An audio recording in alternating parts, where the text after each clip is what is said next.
Di nuovo da questo Vinitaly 2014 per raccontarvi uno dei prodotti che il mondo sta guardando con maggiore interesse, ovvero il Prosecco. Non potevamo non essere in casa del consorzio del Prosecco Doc con il presidente Stefano Zanette. Buona giornata presidente, pronti per dare i cosiddetti numeri dell'anno? Abbiamo avuto un 18% in più dell'export e questo ha fatto sì che il Prosecco arrivi ad essere a livello internazionale il vino sicuramente che ha consolidato la sua presenza, ma possiamo dire che su 3 bottiglie di Prosecco, di spumante, di vino delle bollicine, diciamo, della DOP riguardante questo vino, i vini effervescenti, una bottiglia su 3 sono sicuramente di Prosecco. La Germania, mercato storico, un 29% della nostra realtà riferita all'export,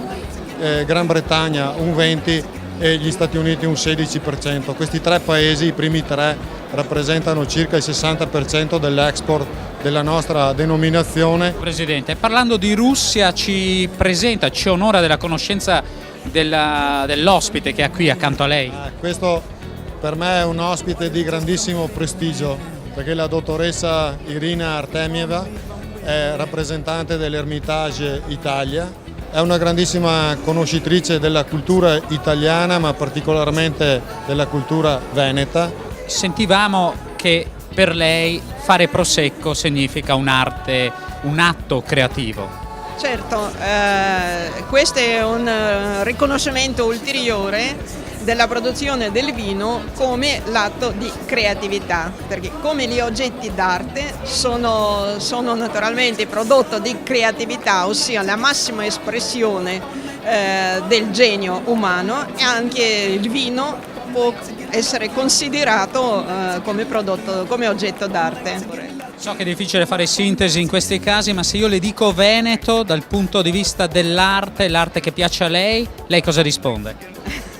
No, per me è tutta la mia vita, perché mi occupo della pittura veneta, quindi io frequento Veneto, Venezia già da quasi 30 anni, così per me conoscere il territorio, conoscere anche tutti i prodotti del territorio è anche il mio mestiere, si può dire, è anche la mia passione. Noi la ringraziamo davvero per queste parole, per questa testimonianza, ringraziamo ovviamente il consorzio Prosecco Doc e il suo presidente. Ci fermiamo qui e parlando di tesori andiamo a scoprirne degli altri, a tra poco.